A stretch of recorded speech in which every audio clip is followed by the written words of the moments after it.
Boa noite a todos. Eu gostaria desde já de agradecer pelo carinho com que fui recebido, agradecer pelo convite, pela oportunidade de aqui estar partilhando desse momento tão importante para casa. Tenho sempre falado que é uma alegria muito grande para nós que vamos aí percorrendo as cidades, frequentando várias casas. É sempre uma alegria ver uma casa espírita que alcança uma data como essa, uma data tão marcante de mais de 70 anos de trabalho, de serviço dedicado a Jesus, o que significa também dizer implicitamente que são 70 anos em que os trabalhadores dessa casa, desse lar, desse grupo, têm conseguido sustentar entre si os laços profundos da solidariedade, da fraternidade, da caridade, que são a legítima argamassa que mantém um grupo espírita, uma casa espírita, de pé.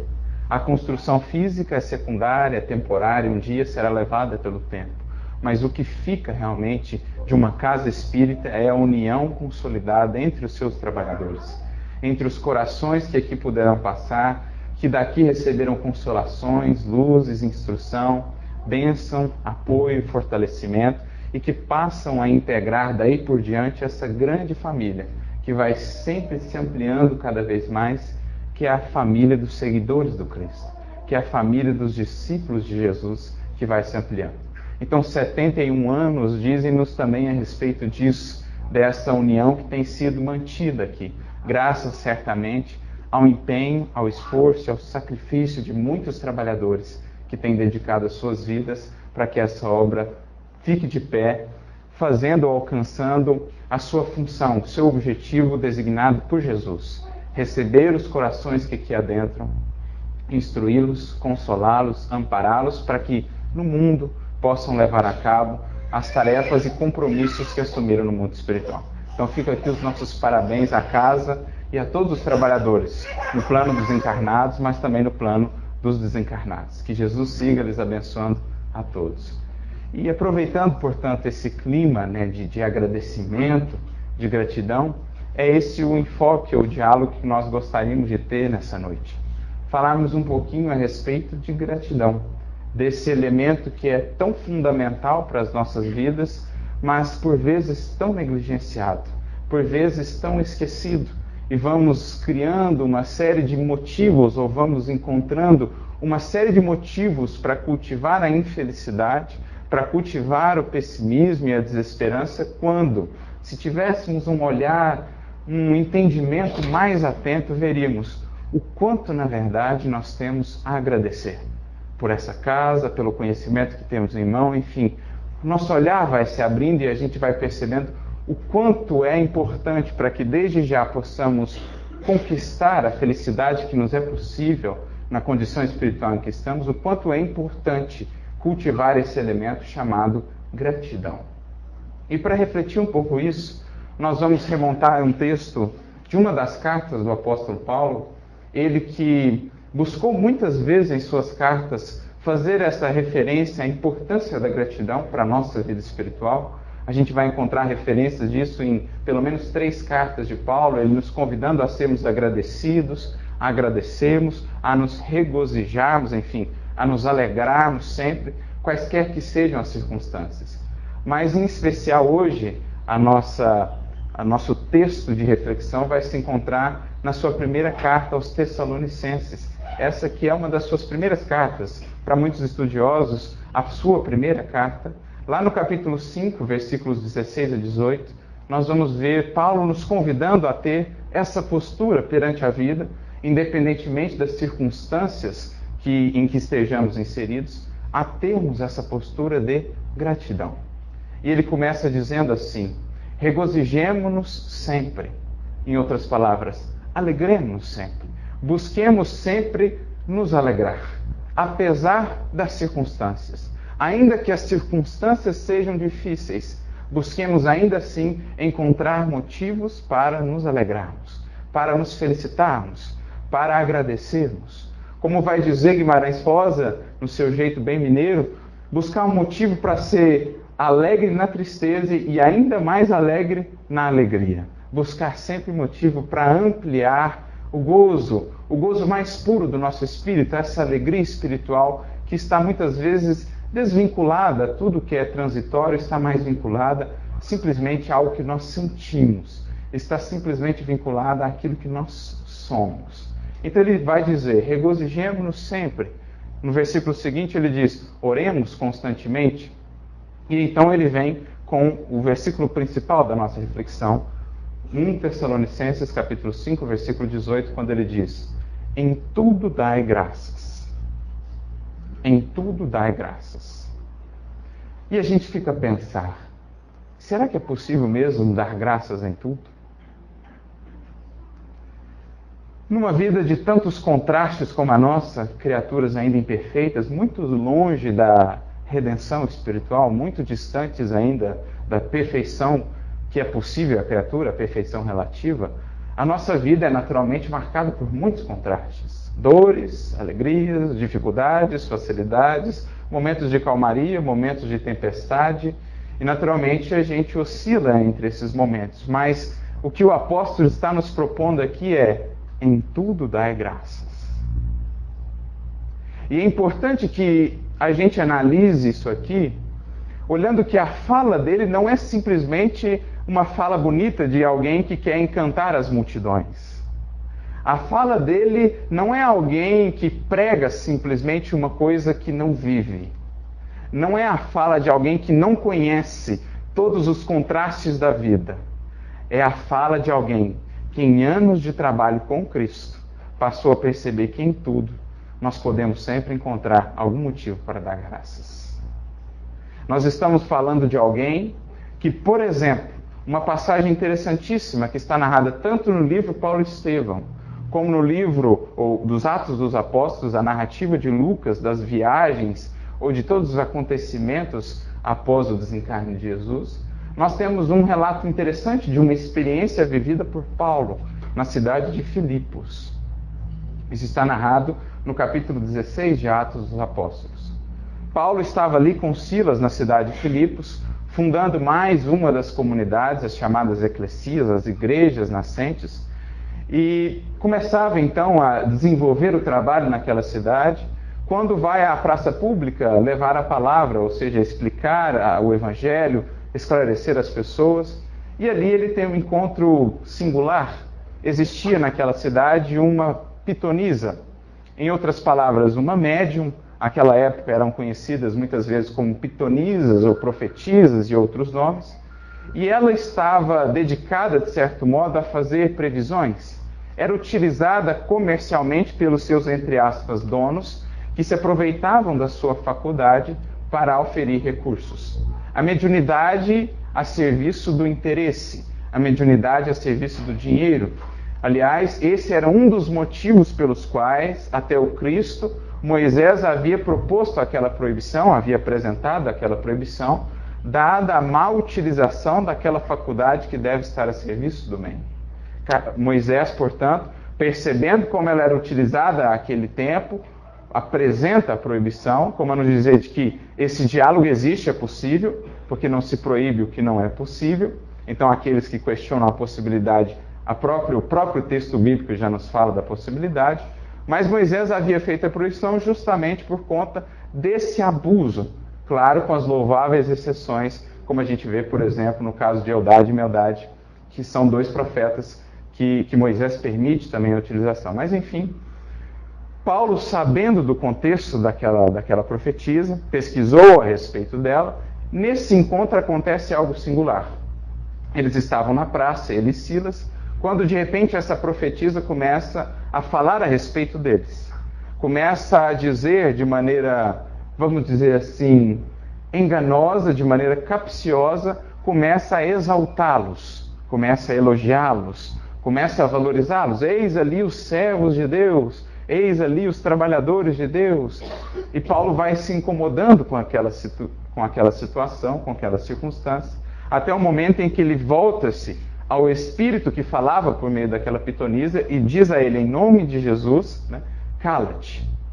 Silas ficou até assustado, porque ele pensava, mas ela está ajudando a gente, de certo modo, ela está ajudando a divulgar. Mas Paulo diz, quem somos nós para merecer esses elogios? Por acaso não estamos aqui todos os dias trabalhando para vencer as nossas imperfeições? Por acaso não estamos aqui, Silas, todos os dias trabalhando para vencer as nossas limitações? Se esse espírito fosse realmente um espírito que vem da parte de Jesus ou do bem, ele nos estimularia, mas não atuaria como assim o fez, tentando alimentar em nós a vaidade, o orgulho, o egoísmo. Então ele fez com sua autoridade moral com que aquele espírito fosse afastado. Mas com isso algo mais aconteceu. A faculdade daquela pitonisa foi momentaneamente prejudicada. E naturalmente isso incomodou muito aos seus senhores, que, como falei, oferiam recursos monetários daquela faculdade. Poderia ser apenas um pequeno problema, uma pequena divergência ali encontrada por Paulo na cidade, mas aquilo tomou proporções muito graves, porque aqueles senhores foram ao governo do local e fizeram uma denúncia contra Paulo e contra Timóteo, que foram por causa de, contra Paulo e contra Silas, que foram por causa disso presos. Enquanto estavam lá na praça pública, foram aprisionados e não só foram condenados às chibatadas. Levaram cada um deles várias chibatadas e depois foram lançados à prisão. Nós podemos imaginar, depois de terem o corpo chibatado, depois de terem sofrido aquela agressão física, serem lançados numa prisão que, imaginemos nós como eram as prisões da época. Se hoje nós ainda temos tantas dificuldades, em especial no Brasil, no que diz respeito às prisões, imaginemos como eram as prisões da época, em que o direito, o mínimo direito que nós temos hoje, ainda não existia, pelo menos para boa parte da população. E lá estavam eles, feridos naquela prisão, em condições extremamente difíceis, porque não sabiam como iriam sair dali, não tinham influência nem prestígio naquele lugar, não tinham a quem recorrer para os libertar. Mas o mais interessante, é esse ponto que gostaríamos de chegar, é o que acontece, o que dizem as narrativas após todo esse acontecimento. Se a gente vai lá no capítulo 16 de Atos, versículo 25, a gente vai encontrar um relato muito interessante. Conta-nos o texto que mesmo depois de tudo isso, de uma prisão injusta, de tomarem as chibatadas, de serem presos, o que Paulo e Silas fazem à meia-noite, por volta da meia-noite? Diz o texto, toda a prisão ouvia as suas preces de gratidão e de louvor a Deus. Agradeciam pela oportunidade de estarem ali, falando do Evangelho àqueles que de outro modo não saberiam do Evangelho e da existência do Cristo. Agradeciam a Deus e a Jesus a oportunidade de estarem ali, servindo ao seu nome, ainda que naquelas circunstâncias extremamente difíceis. Agradecia, louvava a Deus. E era isso que lhes dava força. E era isso que fez com que é muito interessante o decorrer da passagem, porque uma grande tempestade ocorria naquele momento, e depois daquele cataclisma, houve um momento em que as celas se abriram. E o mais interessante, nenhum dos presos fugiu. Todos os presos ficaram interessados, como que magnetizados na palavra daquele homem, na fala daquele homem extremamente consoladora, naquele homem que lhes falava a eles, votados à perdição ali, esquecidos do mundo, um homem que lhes falava que existia alguém que pensava neles. E mais, existia alguém que amava eles, apesar de tudo que tinham feito. Então esses homens ficaram magnetizados. Quem é esse homem que ama a todos? Quem é esse homem que não olha o passado de ninguém, simplesmente ama? E é então que as celas abertas, aqueles homens preferem ficar ali, ouvindo a pregação de Paulo, a fugirem. Pela manhã, quando o carcereiro acorda, vê todas as portas abertas, pensa, eu estou em maus lençóis. E intenta cometer suicídio. Quando estava prestes a consumar o ato, eis que uma voz lá de dentro diz, não faça isso. Ele então vai ver, e lá estavam todos os presos ao redor daqueles dois homens. Ele então ajoelha-se ao chão e diz, como isso é possível? E dali torna-se um cristão. Então nós estamos falando aqui, não de alguém que falava em tudo dai graças da boca para fora. Nós estamos falando aqui de alguém que falava em tudo dai graças com toda a sinceridade do seu coração. Alguém que aprendeu a agradecer nos momentos de facilidade, como nos momentos das grandes tempestades, e não foram poucas as que ele vivenciou em nome do Cristo. Por 2 vezes tomou as chibatadas, naufragou, foi assaltado, passou fome, frio, sede, foi preso mais de uma vez. E, no entanto, esse homem sempre encontrava motivo para agradecer. Em tudo dá graça. Mas esse não é o versículo inteiro, porque a segunda parte é também importante para a gente entender como nós podemos aprender a enxergar em toda circunstância da nossa vida algum motivo para agradecer. Porque o versículo todo é: em tudo dai graças, porque esta é a vontade do vosso Pai a vosso respeito. Em outras palavras, toda a nossa vida, todas as circunstâncias que se conjugam à nossa vida, não estão ao sabor da sorte. Nós não estamos no mundo ao léu, nós não estamos no mundo abandonados. Há uma vontade, há uma força, há uma inteligência, não só sábia, mas infinitamente amorosa e misericordiosa, que vela pelos nossos destinos. Portanto, a nossa vida está governada, a nossa vida está tutelada, somos olhados, somos cuidados. E é esse entendimento de que a nossa vida é cuidada por uma perfeita sabedoria e por um amor infinito que vai aos poucos abrindo os nossos olhos para o fato de que, sempre, em toda circunstância, essa força amorosa quer nos ensinar alguma coisa com aquela circunstância. Essa força amorosa que não nos permite passar por experiências maiores ou mais difíceis do que possamos suportar, mas que nos permite passar por experiências as mais difíceis, por vezes aquelas que vamos levar ao nosso limite, justamente para perceber que os nossos limites eram maiores do que imaginávamos, que as nossas potencialidades eram muito maiores do que nós pensávamos, porque só na circunstância realmente difícil que a gente vê o quanto, na verdade, poderíamos com o auxílio dele. Só na circunstância extremamente difícil nós desenvolvemos o mais profundo dos nossos potenciais. Então, essa é a primeira garantia, ou essa é a primeira circunstância, a primeira característica que nos permite enxergar a vida com um novo olhar. Passar a entender que nós não estamos abandonados. Passar a entender que a vida obedece a leis que velam pela nossa evolução, pelo nosso crescimento, e leis que não são em si mesmas punitivas, mas sim educativas. Leis que nos permitem colher aquilo que em liberdade semeamos, mas leis que nos orientam a cada vez mais a nos aproximarmos daquilo que é o nosso destino, desenvolver em nós todos os atributos divinos em potencial armazenados em nosso coração.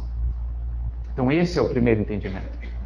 A nossa ligação com Deus, a nossa comunhão com Deus é que vai abrindo a nossa receptividade, o nosso coração e os nossos olhos para acolher as circunstâncias da vida de maneira diferente, com uma nova postura íntima.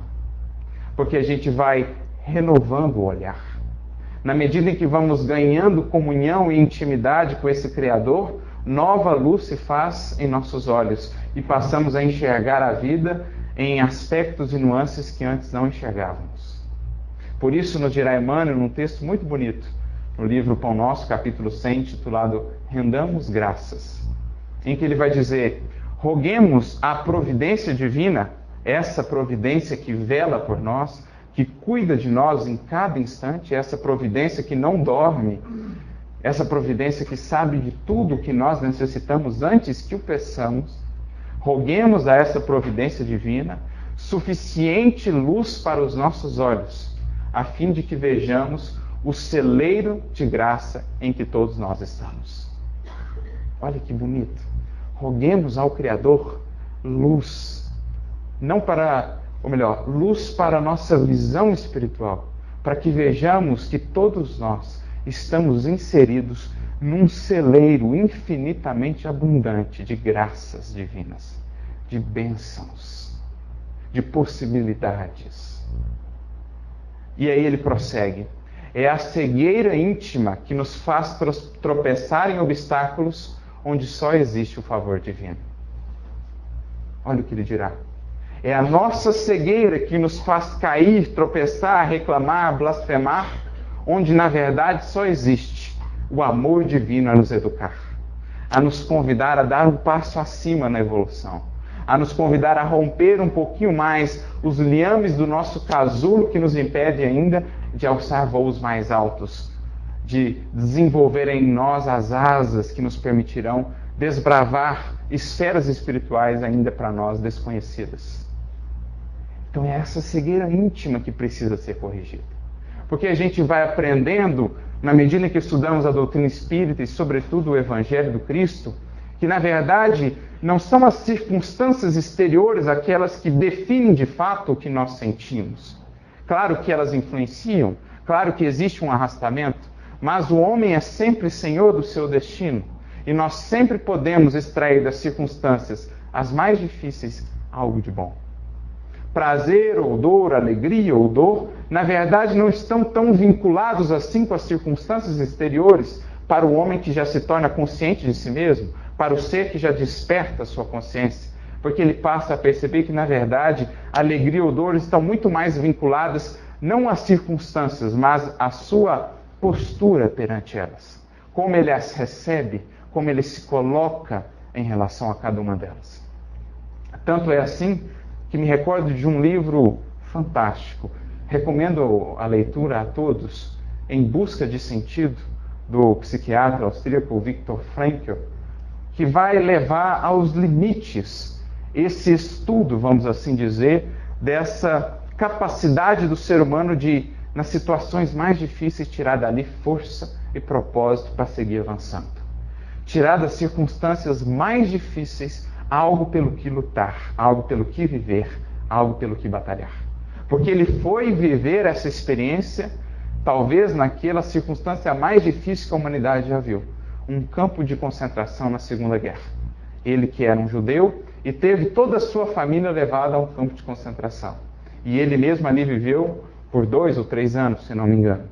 E ali, naquela circunstância, ele pôde ver que mesmo sendo a mais difícil e imaginável circunstância exterior, existiam pessoas capazes de tirar dali força para acreditar no bem, força para acreditar na força do amor, na força do perdão, na força da vida.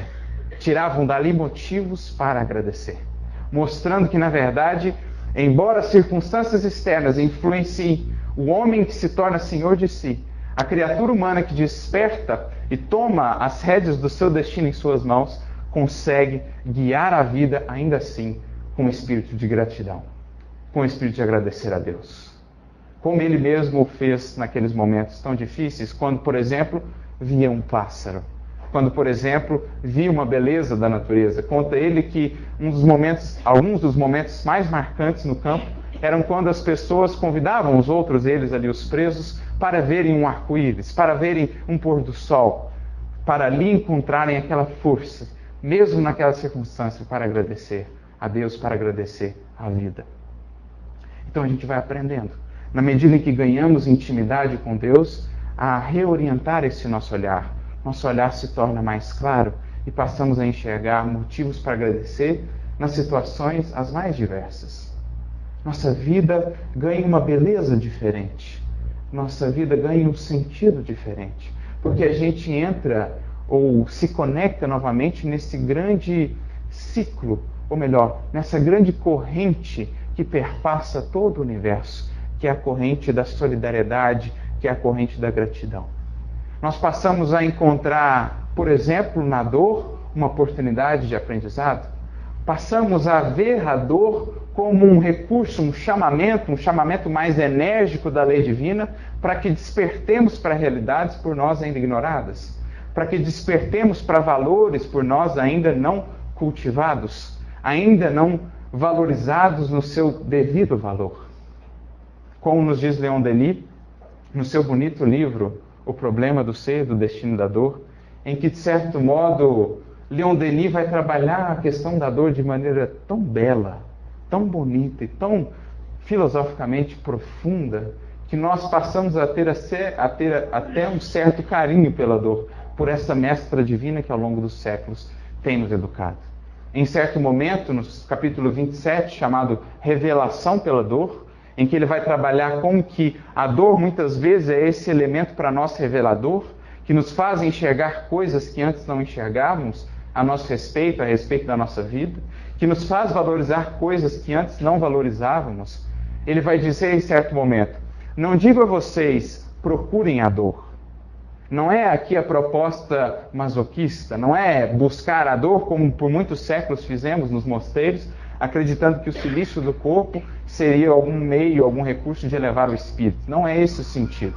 Então ele diz: não digo a você, procure a dor, mas quando a dor se erguer inevitável em vossos caminhos, acolhei-a como uma amiga.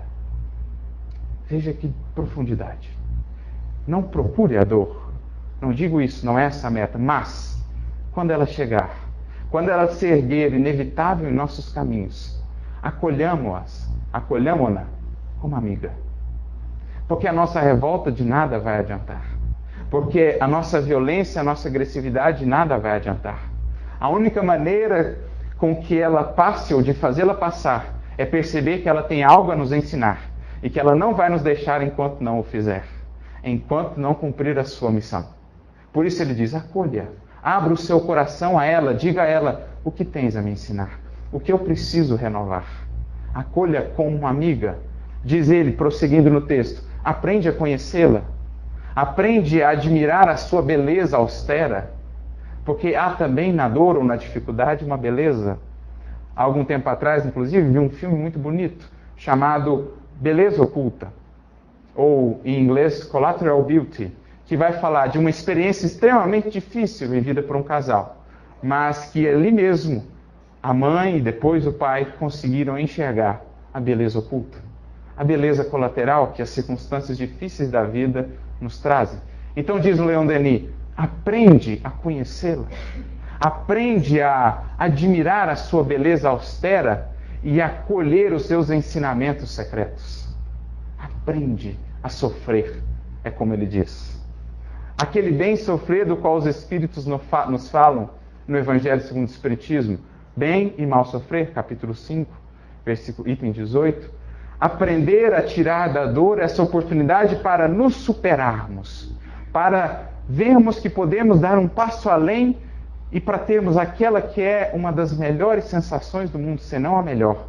Depois de termos vencido a experiência, depois de termos resistido à tentação de dizer a nós mesmos: eu venci, eu consegui, eu fui mais forte, eu aprendi, eu cresci. É isso que faz de fato um espírito puro. Um espírito puro é como um diamante já aburelado pelo buril, pelo cinzel da vida, que foi aos poucos desbastando em nós aquilo que ainda são as paixões, aquela ganga que envolve a pedra bruta, a pedra belíssima, a obra-prima a ser trabalhada ainda pelo buril da vida, muitas vezes o cinzel da dor. Passamos a enxergar nela, portanto, muitas vezes um motivo para agradecer, desde já. Passamos a enxergar na própria ingratidão, que por vezes soframos, também um motivo para agradecer. Porque vamos percebendo que, como nos dizem os Espíritos, no Livro dos Espíritos, a oportunidade de vivenciar ou de experimentar a ingratidão de alguém para quem nós temos dedicado o nosso amor, a nossa paciência, a nossa bondade, essa experiência é, na verdade, importantíssima para nós, seres em evolução. Por quê? Porque ajuda-nos a burilar o nosso amor. Porque ajuda-nos a filtrar o nosso amor para que ele seja um amor cada vez mais, como diz Kardec, quintessenciado. Em outras palavras, um amor cada vez mais puro. Um amor que cada vez mais prescinde do reconhecimento e do retorno. E que encontra cada vez mais a alegria no próprio ato de dar. Porque esse é o amor que Cristo nos ensinou. Esse é o amor ideal a que todos buscamos. O amor que encontra alegria e realização não no que recebe, mas naquilo que fornece, naquilo que dá. Como Jesus diz a Simão Pedro, no livro Boa Nova, no capítulo 12, Amor e Renúncia. Quando nos fala que o amor verdadeiro, Simão, jamais espera recompensas. O ato de dar é a própria essência da sua vida, assim como a renúncia é o seu ponto de apoio.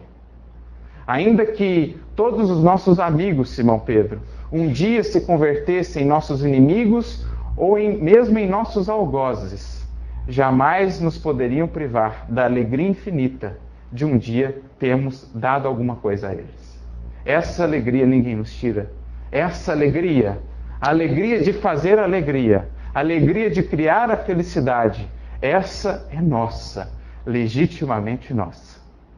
E a ingratidão é a oportunidade de fazer com que o nosso amor se torne cada vez mais esse amor que prescinde disso e, portanto, um amor cada vez mais feliz. Um amor cada vez mais pleno, mais realizado, porque encontrou em si mesmo a fonte da plenitude. Então vamos aprendendo que a ingratidão é uma possibilidade de sermos gratos. Sejamos gratos à ingratidão que experienciamos, porque ela nos trabalha, nos ajuda ainda a sermos mais gratos, porque a gratidão é como que um crescente. Quanto mais gratos somos, mais motivos encontramos para agradecer. Porque, como falei, o nosso olhar se amplia, a nossa visão é outra. Então passamos a sermos mais felizes. Porque, como dizem os Espíritos, na questão 937 do Livro dos Espíritos, a ingratidão é filha do egoísmo. E quem é egoísta não pode ser feliz. Então, ao invés de termos raiva daquela pessoa, tenhamos compaixão, porque ainda não descobriu a alegria infinita de servir. A alegria infinita de ser útil. A alegria infinita de amar. Essa só descobrem aqueles que são gratos à vida. Aqueles que aprenderam que na caridade está a maior realização e o maior objetivo da alma humana. Aqueles que descobriram que a maior alegria está nessa comunhão ou nessa identificação com o nosso Pai, com esse Pai de amor que vela por cada um de nós, que nos orienta, que nos inspira. Isso é o que a gratidão vai fazendo com a nossa vida. Então encontramos tão mais motivos para sermos felizes e tão menos motivos pelos quais reclamar, tanto menos motivos para sermos pessimistas, para estarmos angustiados, para sermos amargos. Vamos encontrando tão mais ou tantos mais motivos para agradecer.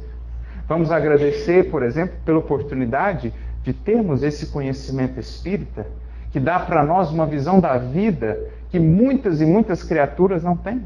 Bilhões e bilhões de criaturas não têm esse entendimento que o temos.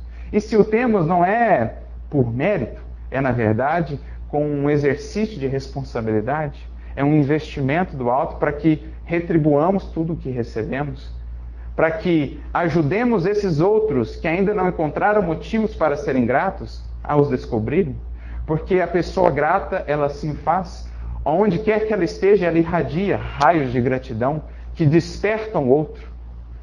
Aquela pessoa que só reclama, aquela pessoa que só tem motivos para estar sempre azeda, para estar sempre triste, quando se aproxima uma pessoa realmente grata e realmente inspirada pelo amor, ela envolve na sua aura, na sua atmosfera psíquica e começa a despertar esse outro alguém para uma vida mais feliz. Então agradeçamos esse conhecimento que está em nossas mãos e que nos fala de uma vida tão mais bonita, tão mais abrangente, tão mais vasta. Porque para entendermos a gratidão no seu sentido mais profundo, é preciso também entender a vida, não só como essa experiência muito breve de uma encarnação. É preciso encarar a vida como uma experiência mais vasta, a vida em seu sentido de eternidade. Porque é nesse sentido de eternidade que as coisas se explicam. Uma enfermidade não pode ser entendida, por exemplo, uma enfermidade que nos conduz à morte, que conduz à morte do corpo físico, não pode ser entendida só nesse breve espaço de tempo de uma encarnação. Mas quando olhamos com um olhar mais abrangente, que a doutrina espírita nos traz, percebemos que muitas vezes aquilo que foi a enfermidade que eliminou o nosso corpo, foi a enfermidade que purificou o nosso espírito, que o libertou de uma série de conflitos, de uma série de desarmonias e desequilíbrios que tínhamos cultivado ao longo dos séculos. E passamos, portanto, a agradecer até por aquilo, da dor que nos liberta, a dor que nos purifica. Afinal de contas, não somos os corpos, somos os espíritos. E Deus está mais preocupado com os espíritos do que com os corpos, embora os corpos sejam também importantes. Mas, para Ele, acima de tudo, vale o espírito imortal. Pois esses são os seus filhos, esses são os seus filhos pelos quais Ele tem essa infinita solicitude. Então a gente passa a olhar uma enfermidade com um olhar diferente, com um olhar de gratidão. O que ela tem a me ensinar? Paciência, humildade. Esses valores não se compram, esses valores só se aprende na escola da vida e, em geral, nas circunstâncias mais difíceis apenas. A termos humildade, a termos paciência, a termos resignação. Agradeçamos, portanto, aquela enfermidade que consome o nosso corpo, mas que enriquece o nosso espírito, que enriquece a nossa alma dos verdadeiros e legítimos tesouros, por nós muitas vezes esquecidos. Então agradecemos a esse conhecimento, agradecemos a essa casa espírita, agradecemos a esse corpo físico que nos serve de instrumento, que nos serve de recurso, que nos permite experienciar todas as circunstâncias aqui na matéria que nos fazem crescer. Nosso espírito adentra esse corpo como está bem trabalhado lá no Livro dos Espíritos, em Prolegômenos, como o vinho, né, como a seiva da videira, e sai desse corpo mais purificado, mais quintessenciado. Aprendamos a agradecer e a cuidar desse corpo. Não só agradecer em palavras, mas em zelar de fato por ele. Quantos de nós não destruímos o próprio corpo? Quantos de nós, com substâncias tóxicas, com desequilíbrios, não destruímos o próprio corpo, bênção divina a nós concedidas? Em especial na juventude, em que muitas vezes se cultiva uma cultura de desgaste do corpo, como se isso fosse aproveitar a vida. Será isso aproveitar a vida? Será isso realmente aproveitar a vida em seu sentido mais profundo? Há algum tempo eu me lembro de um velório de um irmão que havia desencarnado por cirrose, devido aos seus processos de alcoolismo, e me lembro de um comentário que me marcou profundamente. Algumas pessoas que lá estavam diziam: mas pelo menos ele aproveitou a vida. E eu fiquei a me perguntar, é esse o entendimento de aproveitar a vida que ainda cultivamos em nossa sociedade? Ou aproveitar a vida será passar aqui deixando um rastro de luz? Passar aqui aproveitando o máximo possível, zelando pelo nosso corpo, a fim de que possamos voltar para lá mais iluminados, mais equilibrados? Me lembro de um caso clássico. Francisco de Assis já estava perto de desencarnar quando o seu discípulo fiel, aquele que era o seu maior amigo, Frei Leão, se aproxima e diz: meu pai, eu estou com um grande problema, porque eu conheço um homem que tem um burrinho e ele maltrata esse burrinho há tantos anos. Há tantos anos que ele é ingrato para com esse burrinho, que ele o submete aos sacrifícios maiores, que ele o deixa sem comer, que ele o priva do sono. Meu pai, está bem difícil. Então Francisco, que tinha um amor especial pelos animais, volta-se para ele e diz: mas quem é esse ingrato? Traga-o aqui para que eu possa repreendê-lo. E ele, então, o Frei Leão diz: é você, meu pai. É você que não tem cuidado do seu burrinho. Ao longo desses 44 anos, tem o submetido às mais duras privações. Então Francisco se emociona, volta ao seu corpinho, que estava prestes a deixá-lo, já com 44 anos, e diz: me desculpa, meu burrinho, eu não fiz por mal. Eu só queria servir a Deus, mas enfim, cuidemos melhor do nosso burrinho. Aprendamos a valorizar, porque todos temos um prazo para ele, mas quantos não chegam antes do mundo espiritual do que o previsto, porque negligenciaram os cuidados com o seu burrinho? Aprendamos, portanto, a valorizá-lo. Aprendamos a valorizar o nosso tempo, cada minuto, cada instante. Aprendamos a valorizar. Não esperemos perder para valorizar as coisas. Não esperemos perder alguém para valorizar um almoço, um momento, estar com esse alguém. Não esperemos perder a saúde para valorizá-la. Aprendamos a valorizar tudo no seu devido tempo, cada instante de vida aqui. Há algum tempo atrás, tive uma experiência realmente marcante lá em São Carlos. Na faculdade fazíamos um projeto em conjunto com a Santa Casa de Misericórdia de São Carlos, em que tentávamos desenvolver uma marca para banho de pessoas acamadas. E então a enfermeira-chefe veio nos dar uma palestra mostrando um pouquinho mais da realidade daquelas pessoas. E eu confesso que fiquei extremamente impressionado ao ver o quanto um banho representava para uma pessoa como aquela. O quanto um banho trazia uma pessoa como aquela, dignidade, alegria, esperança de viver. E o quanto um banho era difícil para pessoas, por exemplo, acidentadas. Pessoas que desmaiavam ao tomar o banho, mas era preciso. E então eu fiquei a me pensar, eu valorizo o banho que eu tomo todos os dias? Ao passo que existem pessoas que têm que esperar 2, 3 dias, ou às vezes até mais, para tomar um banho. E eu fiquei a pensar uma coisa tão simples. tão corriqueira, tão cotidiana, por nós tão negligenciada.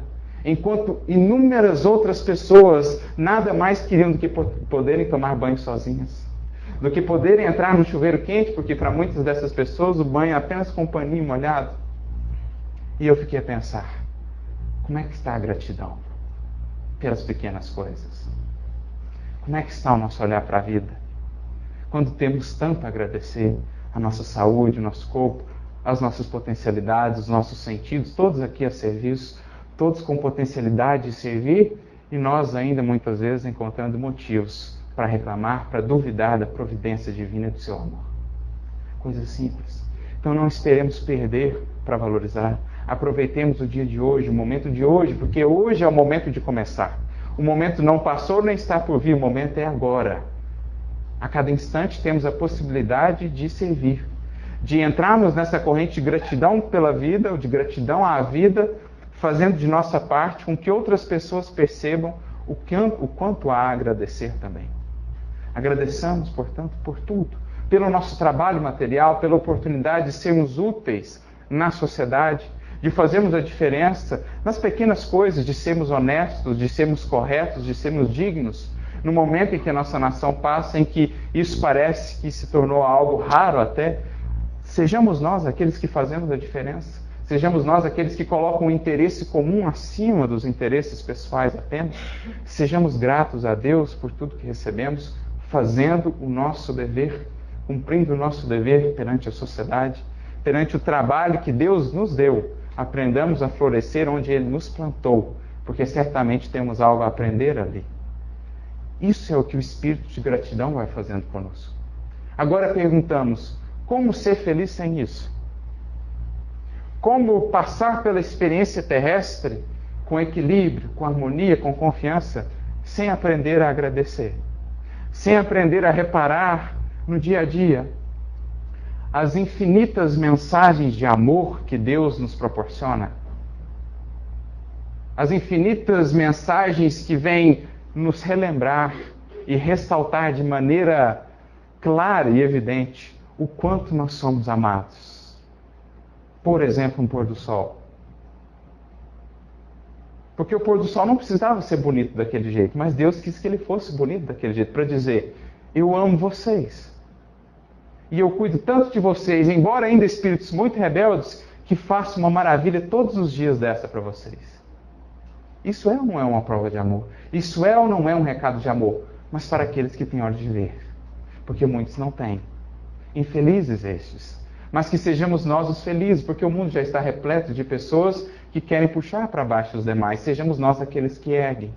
O mundo já está repleto de legiões que cultivam o pessimismo, que cultivam a maledicência. Sejamos nós os poucos, porque a seara de Jesus ainda é dos poucos obreiros, mas sejamos os poucos que um dia seremos muitos a partir do nosso esforço. Isso é ser grato. Aprendamos a valorizar o que temos. Às vezes ficamos esperando demais coisas que nunca virão, ou coisas que não são efetivamente necessárias para começar a fazer algo, mas já temos tanto em mãos. Jesus não tinha nada e foi o que mais fez. Jesus não tinha uma posse, Jesus não tinha um terreno, Jesus não tinha nada. E alguém duvida que foi o que mais fez? Para nos mostrar que para fazer algo pelo mundo, pelo bem, pela paz, é preciso de muito pouco, quase nada, a não ser boa vontade, a não ser disposição, a não ser gratidão. Por isso eu me lembro de outro texto também do apóstolo Paulo, como falei, alguém que nos ensinou muito a respeito da gratidão. Na sua carta aos Filipenses, capítulo 4, versículo 11, quando ele diz, aprendi a contentar-me com o que tenho. E de fato ele aprendeu. E Emmanuel vai comentar esse versículo no capítulo 85 do livro Palavras de Vida Eterna. Eu não vou ler a mensagem toda, só um trecho. E Emmanuel diz assim, quando o apóstolo escreveu essa confissão, estava preso em Roma. Então, quando ele escreveu isso aqui, aprendi a contentar-me com o que tenho, no caso, uma prisão, ele estava preso em Roma. Em torno dele, olha o contexto, em torno dele, o ambiente doloroso do cárcere, guardiões desalmados, companheiros infelizes, pragas e palavrões. Nem sempre pão à mesa, nem sempre água pura, nem sempre consolação e nem sempre voz amiga. Era esse o contexto em que ele estava inserido. Olha a grandiosidade desse Espírito, gente. De numa circunstância como essa, encontrar forças íntimas da sua comunhão com Deus e com Jesus para encontrar motivos para agradecer. Porque com aquele exemplo que dava nas prisões, ele ensinava a todos os demais cristãos o quanto nós podemos, mesmo nas circunstâncias mais difíceis, seguir realizando. Demonstrar a fé que está em nosso coração. Demonstrar a confiança que depositamos nesse mestre de amor. Ali ele aproveitava para educar. Ali ele aproveitava para ensinar. Por isso ele dizia, olhai para as minhas prisões. Como a dizer, lembrem-se das minhas prisões. Lembrem-se de tudo aquilo. Não como um processo de envaidecer-se, mas no sentido de aprendamos, meus irmãos, de toda circunstância, a, em prece, em comunhão com o Senhor, buscar algo de positivo a valorizar. No entanto, ao invés de desanimar, o pioneiro do Evangelho cede vida e força, serenidade e bom ânimo de si próprio. Então ele busca nas suas fontes íntimas, algo que dar, algo que ceder. Porque essa é a grande mágica da vida. É quem cede, quem recebe. A gente fica esperando tanto receber para fazer algo, mas a mágica da vida é o inverso. A lógica divina é o inverso. Quem mais dá é quem mais recebe. Quem mais se esquece de si mesmo é aquele que é mais amparado pela lei divina, pelo bem, para seguir fazendo o bem. Quem mais doa, mais recebe do alto para seguir doando, para seguir fazendo. Pois Jesus já nos dizia há muito tempo, aquele que perder, ou melhor, aquele que quiser salvar a sua vida, a perderá. Mas aquele que perder a sua vida, por amor a mim e por amor ao Evangelho, esse a encontrará. Perder em que sentido? Deixar de pensar apenas em nós, em nossos interesses, para passar a envolver também nos nossos objetivos de vida a alegria e a felicidade dos outros. Porque a felicidade só cresce onde não há solidão. A felicidade só cresce onde há comunhão, onde há união, onde há fraternidade. Esses, os que se, entre aspas, perdem, no bom sentido, são os que realmente ganham, no bom sentido também. Esses são os que se encontram a si mesmos.